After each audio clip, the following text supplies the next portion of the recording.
Thank you, and hello to everyone.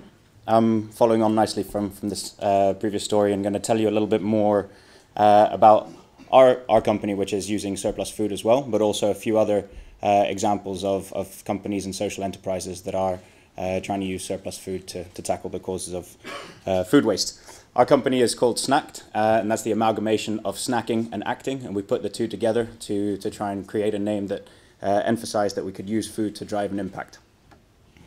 And today I just want to talk a little bit about why the small scale is relevant, because we've been hearing a lot about these, how massive the issue of food waste is and how enormous the scale of the problem is, and some fairly large scale initiatives. But I'm also going to suggest that some of these smaller scale initiatives have a really important role to play. I'm just tell you a little bit more about what our challenges and opportunities are as an organization, and how then the Food Surplus Network is collaborating, and how we're working together as a collection of small organizations to work together to overcome a number of the challenges that we have. And maybe that also sets the platform for thinking how these types of organizations can collaborate with your organizations.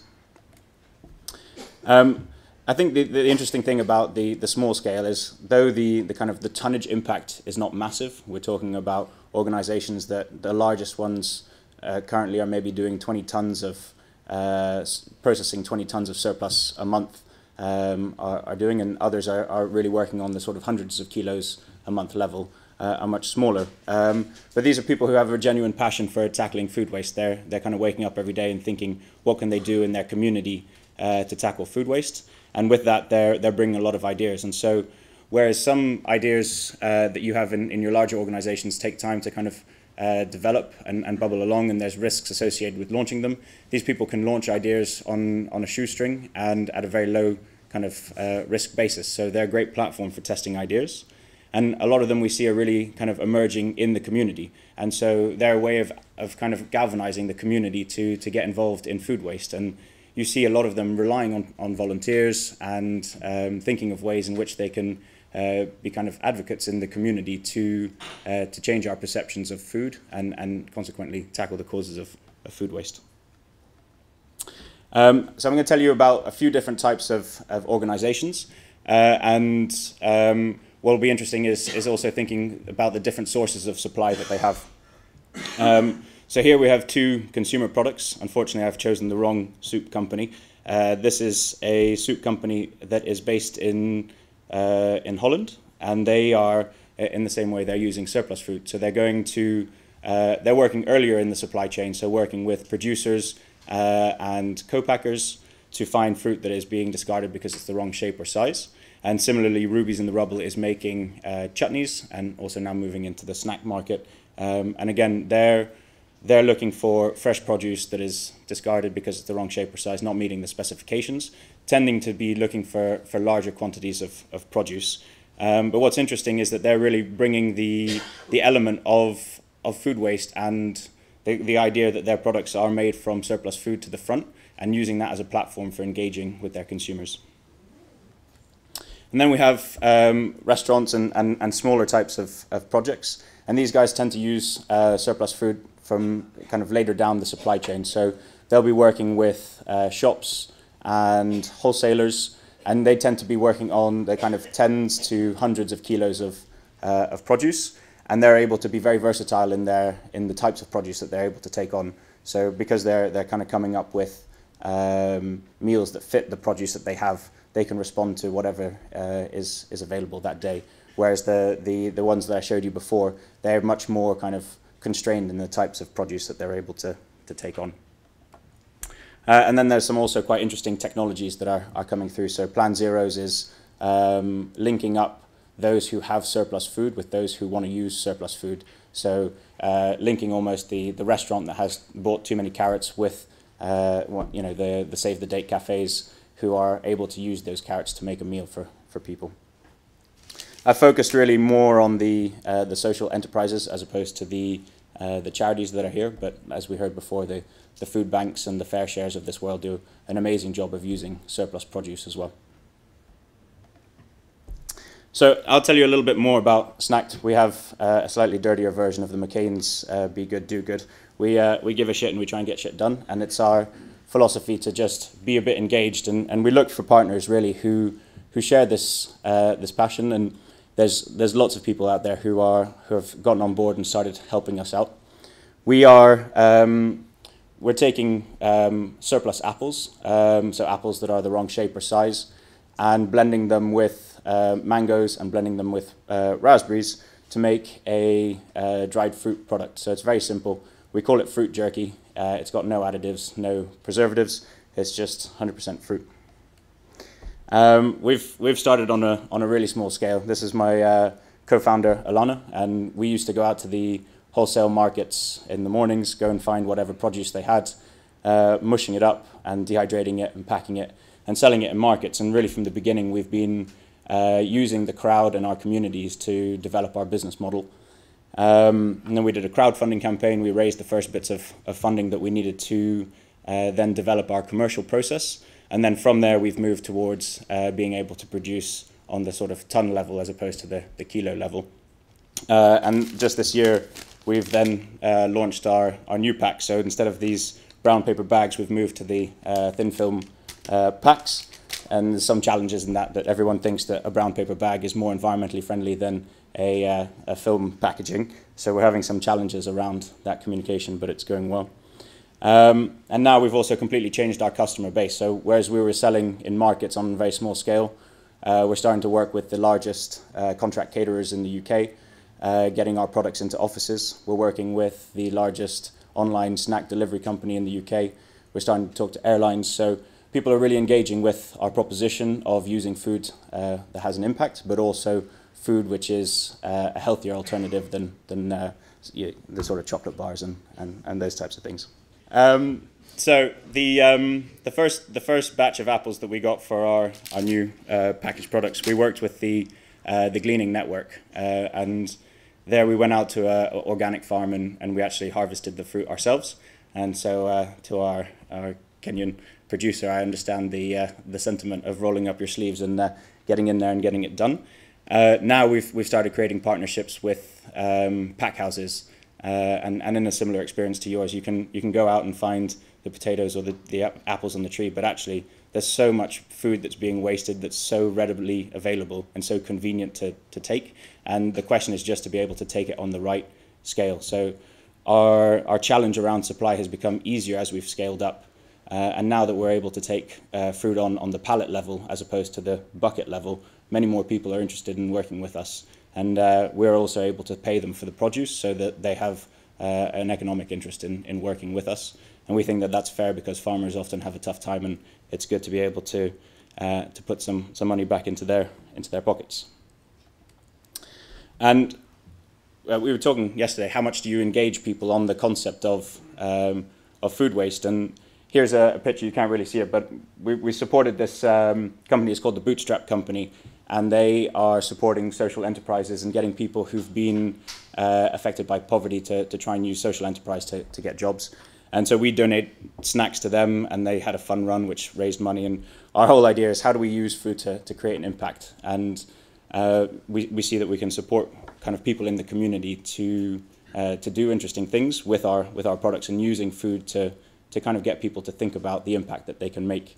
And we kind of appreciate that one bag of fruit jerky is a very small thing, but if we can change how people snack and that they choose foods that have a positive impact behind them, the aggregate demand can be quite significant. So our philosophy is really along the lines of lots of little actions adding up into something really significant. We have loads of challenges, and I'll happily offer snacks to anyone who can help us overcome them. I think since I created this slide, we've had more problems with our packaging than I'd anticipated, but that's quite fortunate for me because there's lots of people in this room who probably have the expertise that we need. We, having moved from a hand packing to a machine packing process, thought all of our problems would be alleviated, but it isn't. Packing things is much slower. So if people have experience in packing sticky products, I'd love to speak with them. But the other, I think the major challenge that we have is how do you engage people on food waste when you're talking about a food product? Because the last thing that you want to think about when you're about to eat something is food waste. But at the same time, we want to engage people and get them to know that they're doing something positive by eating our product. And the way that we've been doing that is saying that we're using surplus, so it's tackling the causes of food waste. But that's definitely a challenge that we have, and they kind of, at what point do you engage the consumer on the fact that you're using surplus food?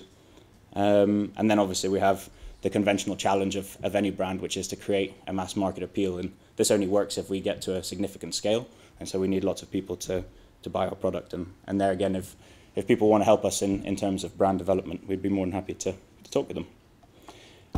But we have lots of opportunities, and what we found is that because we're riding two kind of trends at the moment, one which is the shift towards slightly healthier snacks, and the other is that there's a growing interest and understanding of the scale of food waste. We've gotten a lot of support, and so we've had lots of media coverage. We've been finding it very easy to get access to companies, and customers have been very willing to speak with us because we have this sort of positive message behind us. And I think the larger companies that we're starting to sell to see that not only is it a tasty product, but it also ticks some of their CSR boxes, and that they can show that they're doing something positive for the environment just by switching their types of snack provider. And actually the healthy snack market is quite large and growing quite significantly, so it's a good space to be in. I just want to shift back now to the idea of collaboration and how we're working together to sort of overcome some of these challenges. And this is a map of Europe with all of the different initiatives who are part of the FSE network. And I think it's quite a nice map to show the number of small-scale projects that are arising from kind of lone entrepreneurs or small communities that are really interested in trying to tackle food waste and using surplus food to create their products. And they're ranging from jams, soups, fruit jerky, the technologies, cafes, all sorts of things. And so you can go on our website and actually click on all of these different initiatives if you're interested in seeing some of the smaller scale projects that are happening. And this is just the mission statement of the FSE network, but really it's about how do we accept that we can come together and work together to do things. And we've based it around regional hubs, and I'll just explain a little bit what we're doing in London, because that's a bit more tangible, and that's where I'm based. There we've started thinking how do we make it easier for suppliers to give us their surplus produce. And so instead of all of these different organizations knocking on Sainsbury's door or Tesco's door or the large pack houses and annoying them, we try and think, can we approach them as one, create one mechanism for this produce to come through to us, and that the easier that we make it for the providers or the creators of surplus food to redistribute it, then the easier it is for them and the more willing they'll be to do so. We haven't made progress on it yet, but the other thing is how do we use surplus food to create job opportunities? And because a lot of these organizations are very small, it's hard for them to justify creating one employment opportunity on their own, but by banding together, it might be that we're able to create jobs for people. And one of the spaces in which that might happen is in the collection of produce from the large wholesale markets in the UK. And yeah, the group has made good progress so far. They've received some funding from Fusions to help create workshops and really foster the collaboration between all these different organizations. And we've moved into quite an active space of collaboration. There's lots of challenges still, it's not fully defined, but we're sort of moving in the right direction. And I think if there are organizations here who are interested in seeing how to work with smaller organizations or tap into this resource of really highly motivated people, then the FSC is a great network for kind of introductions into projects that are in your community. And a lot of these organizations can benefit a lot from the professionalization that collaborating with larger organizations would provide, or also potentially access to your food supply chains as well. So that's pretty much what I wanted to share with you. It's really quite simple concepts, and it's sort of mad that it's taken a while for us to get here. I'm often asked why is it that this hasn't taken place before?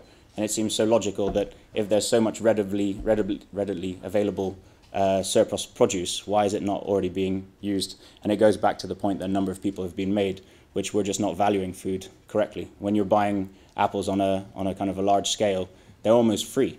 and so you would only bother to start using a number of different suppliers and collecting those 10% of produce that they're throwing away if your purpose was to deal with the causes of food waste. Otherwise, you would just choose to have one supplier who can meet your needs, and it's very simple relationship. And because the cost advantage of using surplus food is pretty much non-existent. So that's just a little thought there. But thank you very much.